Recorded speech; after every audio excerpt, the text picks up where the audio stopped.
Estamos começando mais um Direto de Brasília, que é o jornalismo levado a sério através dos canais do Grupo CAD TV e também do nosso site www.diretodebrasilia.com.br e em todas as redes sociais. Olá, Campbell. Tudo bem, Voit? Pois bem. Estamos numa semana muito importante para o mundo. O encontro entre o presidente dos Estados Unidos, Donald Trump, e o ditador da Coreia do Norte, Kim Jong-un, podem dar novas perspectivas de paz ao mundo. Trump exigiu que Kim destruísse os seus arsenais atômicos. Se ele vai fazer isso, não dá para garantir, mas os dois estão se encontrando em Singapura. E esta também é a semana em que começa a Copa do Mundo na Rússia. O mundo vai esquecer um pouco suas agruras e vai se deliciar com os espetáculos. A seleção brasileira joga no domingo contra a Suíça.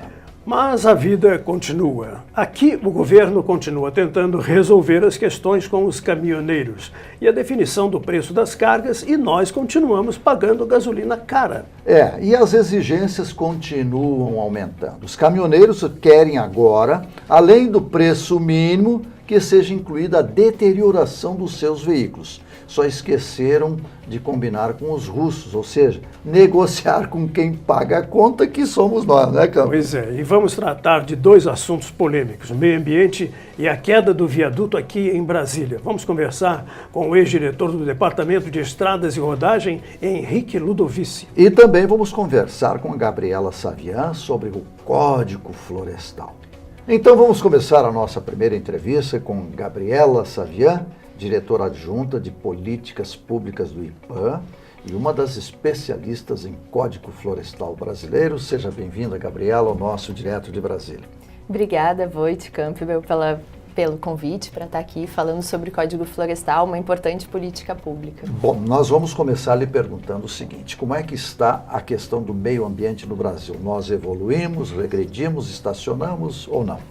Hoje a gente evoluiu bastante, né? A gente vê nas escolas o meio ambiente sendo tratado, sendo conversado com os jovens, com as crianças, com os jovens, né? A gente tem uma consciência ambiental maior nos consumidores também, né? E a gente precisa trabalhar as nossas políticas públicas para implementar elas e, de fato, conseguir uma preservação melhor do meio ambiente. Onde reside o maior problema em relação à consciência dos brasileiros em relação à Amazônia, em relação às nossas florestas? Eu acredito que os brasileiros, eles enxergam a Amazônia como o pulmão do mundo, né? Como uma forma com uma preocupação de preservar a Amazônia. Mas a gente precisa ligar melhor o nosso meio de vida, a forma com que a gente consome, o que a gente consome, com a preservação do meio ambiente. Isso não poderia ser uma política de Estado, ou seja, do governo federal, e tratar isso daí com um pouco mais delicadeza e urgência até? Com certeza, a gente precisa tratar melhor, a gente precisa ter maior clareza de onde vem o nosso consumo. Hoje a Europa já trata disso, né? Já tem olhado melhor as cadeias produtivas, rastreado as cadeias produtivas e olhado de onde vem o produto que consome. E a gente precisa trazer isso para o Brasil também. O mundo inteiro sabe que a Amazônia brasileira é o pulmão do mundo, né?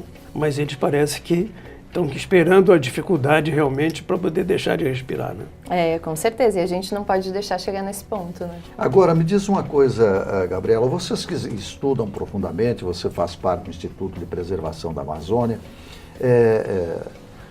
onde está o maior problema? É com a agropecuária extensiva, é com o garimpeiro, é com o invasor, é folclore que existem estrangeiros dominando a Amazônia? Na verdade, a gente tem diversos impactos, né? Então, a gente tem o impacto ambiental do garimpo, né, da mineração, a gente tem o impacto ambiental das barragens, das hidrelétricas, né? Não só o impacto ambiental, mas o impacto social também que isso traz, né? A gente tem o impacto da especulação, da grilagem, né, do desmatamento. Então, a gente precisa tratar, eu acredito que todos os pontos eles precisam ser tratados com atenção.